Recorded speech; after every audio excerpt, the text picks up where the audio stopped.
Hello दोस्तों, आज की वीडियो आपके लिए बहुत महत्वपूर्ण होने वाली है क्योंकि आज की वीडियो में जानेंगे हम लो बीपी की सारी मेडिसिन जो लो बीपी में दी जाती है।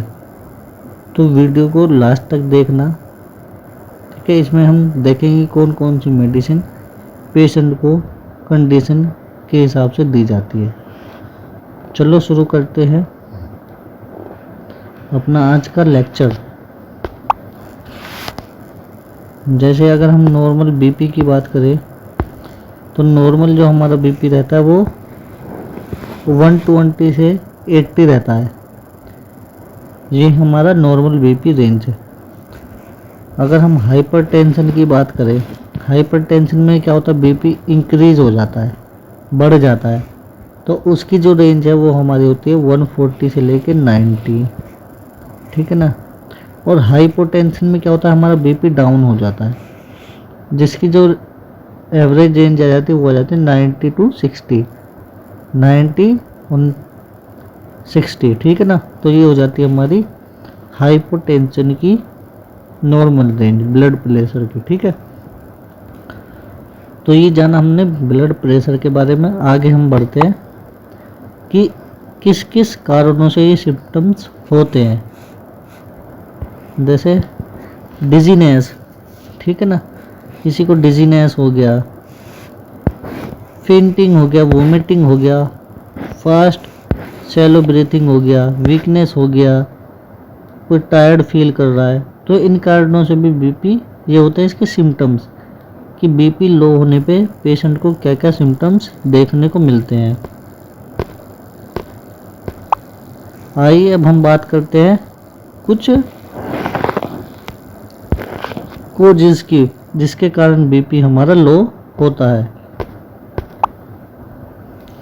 जैसे सबसे पहला जो कारण है वो होता है हमारा CNS डिजीज, यानी कि सेंट्रल नर्वस सिस्टम डिजीज, ठीक है ना। इसमें क्या होता है, हमारे ब्रेन को इफेक्ट पड़ता है, ठीक है ना। स्पाइनल कॉर्ड से जो हमारे सीधे ब्रेन में जाती है, उस कारण से भी हमारा बीपी लो हो जाता है। दूसरा है लो ब्लड वॉल्यूम, ठीक है ना, शरीर में ब्लड की मात्रा का कम होना। तीसरा है हार्ट डिसीजेस, ठीक है ना, कोई दिल की समस्या से भी बीपी हमारा लो होता है। लंग्स कंडीशन, अब जो हमारे लंग्स हैं उनकी क्या कंडीशन है, अगर वो ख़राब हैं तो उस वजह से भी हमारा बीपी डाउन जाता है। एल्कोहलिक ड्रग, ठीक है ना, कोई पेशेंट है जो रेगुलर एल्कोहल का यूज़ कर रहा है तो उस कारण से भी हमारा बीपी डाउन हो जाता है। और बहुत सारे वेरियस बॉडी टेम्परेचर होते हैं, ठीक है ना, मतलब हर किसी का टेम्परेचर अलग अलग होता है, तो उस वजह से भी कई बार ब्लड बॉडी का जो टेम्परेचर है वो वेरीज करता है, ठीक है ना, कभी अप एंड कभी डाउन। तो उस केस में भी क्या होता है, हमारा बीपी लो हो जाता है। यहाँ तक हमने बात करी कोज और सिम्टम्स की। अब हम आगे देखेंगे कि हमारे लिए कौन कौन सी मेडिसिन इसमें काम आती है और कौन कौन सी मेडिसिन इसमें दी जाती है। अगर हम मेडिसिन की सबसे पहले बात करें तो वो जो हमारी मेडिसिन होती है, तो सबसे पहली जो मेडिसिन है वो है हमारी यूनी एंजाइम। सबसे पहली जो मेडिसिन है वो है हमारी यूनी एंजाइम। ये अपने आप में एक बहुत ही फेमस मेडिसिन है लो बीपी के लिए, क्योंकि इसमें 3 साल्ट हमें देखने को मिलते हैं, ठीक है ना।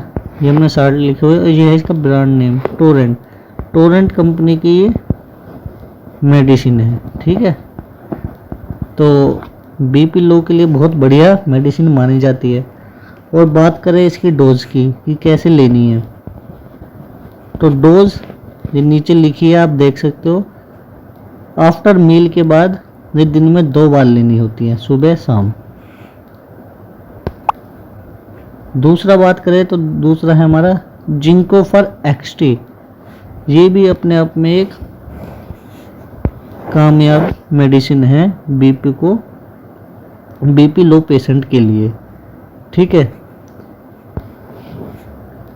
इसमें क्या मिला हुआ भाई, फोरियस, ascorbate, folic acid, zinc sulphate, ये 3 तरह के साल्ट इसमें मिले हुए हैं जो हमारे लो बीपी को जल्दी से प्रिवेंट करते हैं।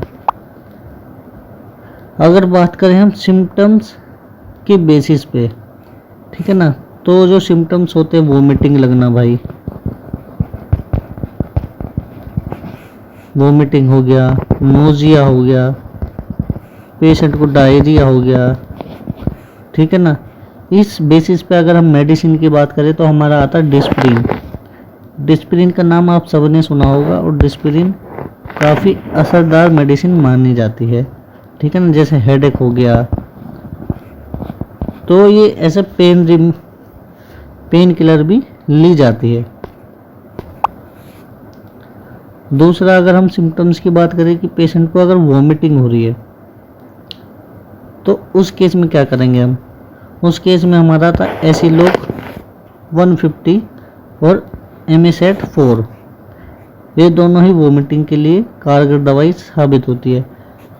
एसिलोक से अगर आराम ना पड़े तो पेशेंट को एमिसेट 4 दी जाती है, लेकिन जब पेशेंट को वोमिटिंग की शिकायत हो। इसकी डोजेस की अगर हम बात करें तो डोजेस भी क्या है, मील आफ्टर मील ट्वाइस, ठीक है ना, after meal twice in a day, दिन में 2 बार खाना खाने के बाद।